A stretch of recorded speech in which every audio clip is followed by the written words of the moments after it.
Hello and welcome back to the Grumpy Sound Guy channel. I am J.R. Everhart from COP Audio out here in Inwood, West Virginia.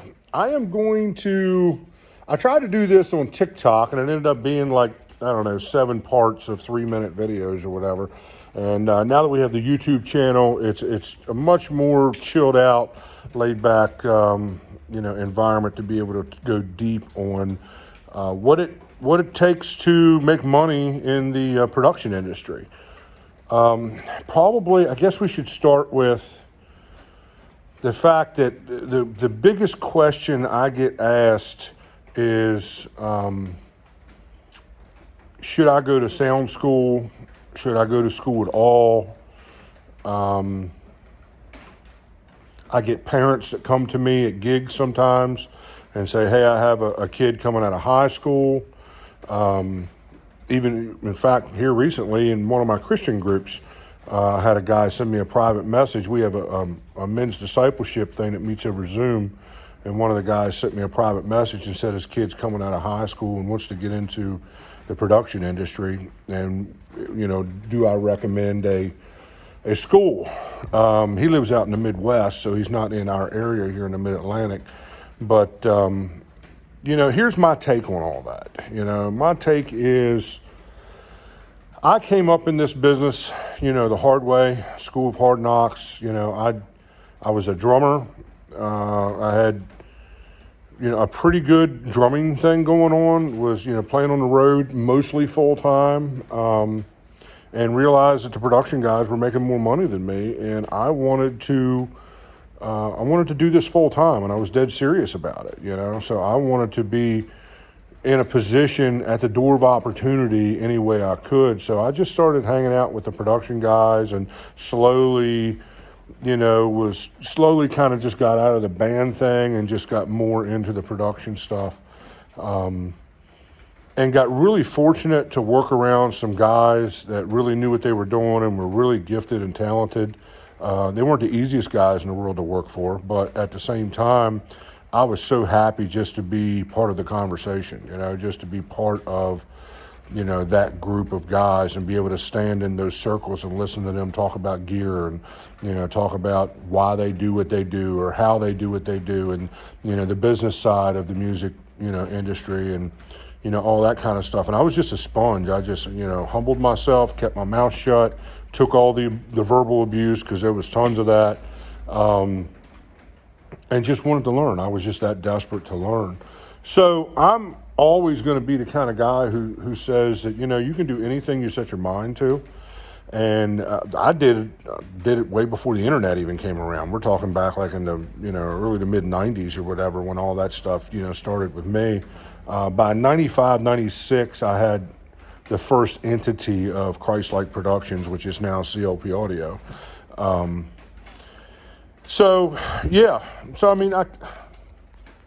I'm torn because I am very much pro-education, and I think going to school is a good thing if you have no experience whatsoever. If you're not a musician, you just love music, or maybe you're a DJ or something like that, or you do DJ stuff, maybe into dubstep and all that kind of jazz or whatever, and you want to get into the production side of things, school could be a really, really good thing. If you're someone who plays in a band and is pretty well networked with local production companies and stuff like that, you could probably go and volunteer or intern, for a year or so. That means work for free for a year or so for one of those production companies and get most of the fundamentals that you could possibly need. Before the internet, man, it was all about the Yamaha Sound Reinforcement Handbook. If you don't know what that is, you should know what that is, because that is the Bible of sound reinforcement.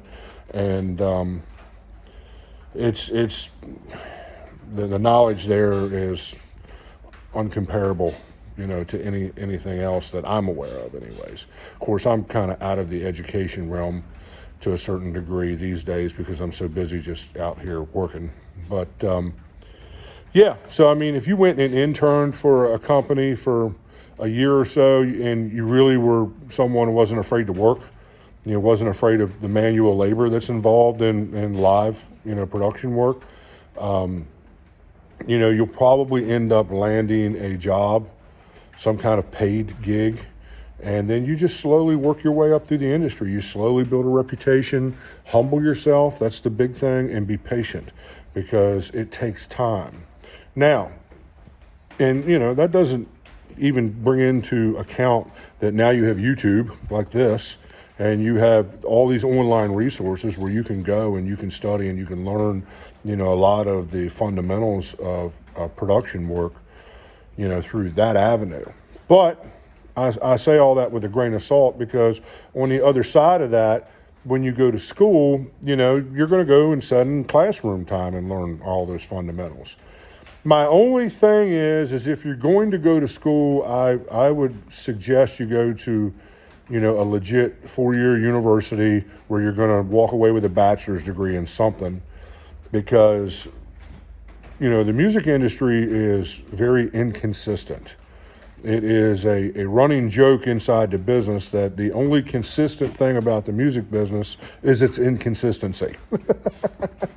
So it's feast or famine, guys. During the warm weather months, we go out here and we literally work ourselves to death, and we try to save up all of our nickels and dimes in the bank, because usually first quarter every year is super slow. I do a ton of walk-in stuff, try to do some install stuff around that time. That's January, February, and March. You're usually really, really strong through the warm weather months because the outdoor concert season is in full swing. But in the fall, the holidays kind of, carry you through. But once you get past New Year's Eve is kind of like the last hurrah, until you get to about Easter. And after Easter, things start, opening up a little bit depending on how quick it gets warm. Usually by that time, everybody has cabin fever and they're ready to go out and start playing. In the Mid-Atlantic, the outdoor concert thing was in full swing this year in 22 here by the beginning of May. It hit a month early this year because this is our first year post-pandemic, and everybody was really, wanting to get on the ball and get out working.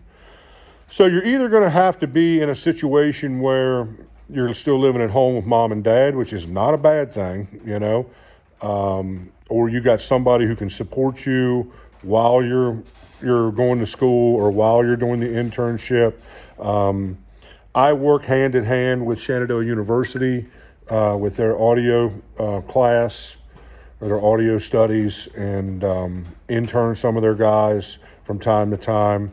I also have, other 1099 guys that I call in on some of the bigger festival stuff that I do and stuff like that. But, I got one guy that is from that Shenandoah program. He'll be a senior this year. His name's Logan. And Logan, if you're watching, man, you're my boy, Logan. And he is, he's 30 years old, 31, something like that or whatever, and got a kid and working and going to school full time. And he interned with me all last summer, and now he is in a paid position with me this summer, for the dates that he's available. So, it can be done, guys. It can be done. That dude is a great testament of just how successful you can be in this business if you just aren't afraid to get your hands dirty and get in there and get working. So he's got the best of both worlds going on. He is a very work ethical kind of guy who knows how to break a sweat and knows how to get in there and get things done. But he was also smart enough to go to a 4-year university where he's going to walk away with a bachelor's degree. So God forbid something happens like a pandemic, that shuts our industry down for, 2 years. He's got a bachelor's degree to fall back on, and that's super huge. These schools that offer, I've seen them as short as, 10 months, and as long as, 18 months or whatever, courses or programs. They may not be a bad crash course in fundamentals, especially if you want to do studio recording, because a lot of those places, push you towards studio recording. Guys, the reason why I do live sound is because that's where all the money's at. Anybody with a MacBook, is a home studio now. And I know some cats that is their side hustle. They have a home recording studio, a project studio in their basement or something like that, and that is their side hustle. And they make a nice little side hustle living, doing that sort of thing. It's taken them a long time to build up a client base to get to that, because that industry is so competitive, to where when you look in live production right now, there's not enough good live sound engineers right now to cover all the events that are coming down the pike. That is a regular conversation that I'm having with my competition that I'm very close friends with, So there just is more money in live production. Now I know guys that have gotten into other forms of production, like for video games, virtual reality, stuff like that. Got another guy, my boy Dan Trout from Shenandoah. He just got a big boy job down in Northern Virginia doing some stuff like that, and I'm super stoked for him. He just graduated. He interned with me all last year, and probably going to help me out a little bit moving forward with this Sunday church gig that I do every week. That's kind of what that looks like. You gotta just search it out, man, and figure out what's best for you. What kind of personality do you have? I will say this: because you have a degree, even if it's a bachelor's degree, that does not mean you're going to go knock on the door of some pro touring company and they're going to just bow down to you and think that you're like the greatest thing since sliced bread. That is not how that works. They're going to put you in the warehouse, or if you get out on the gig, you're going to be pulling cables and pushing cases for a while, and until you can prove yourself that you know what you're doing, because school doesn't teach you what the real world is. It teaches you all the textbook stuff, which is important.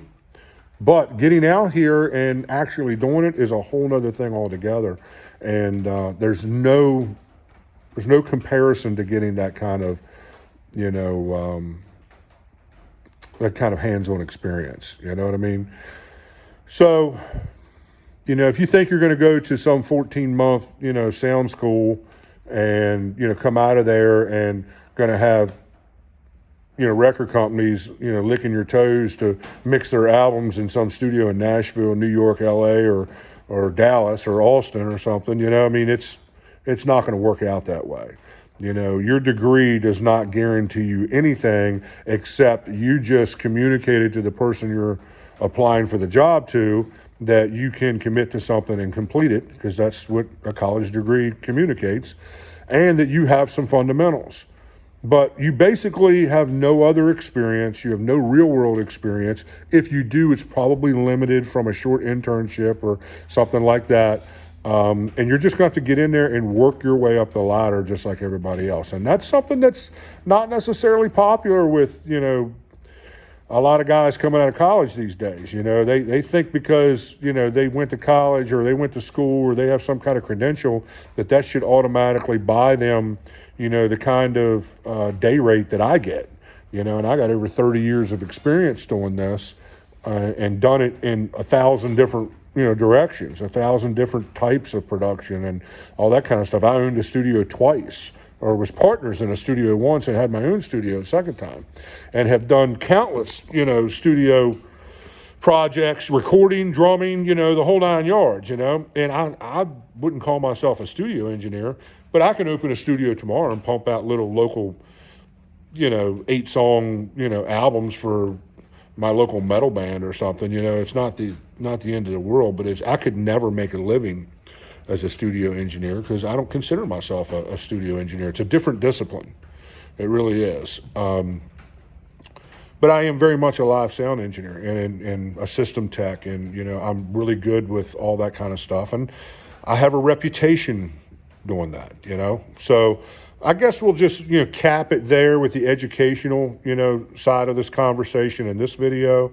And we'll do a part 2 where we'll talk about what the actual nuts and bolts look like once you have your own system and you're out, trying to shop yourself and trying to market yourself and get some work and get busy. So we'll catch that next time. Thanks, guys. Have a good day.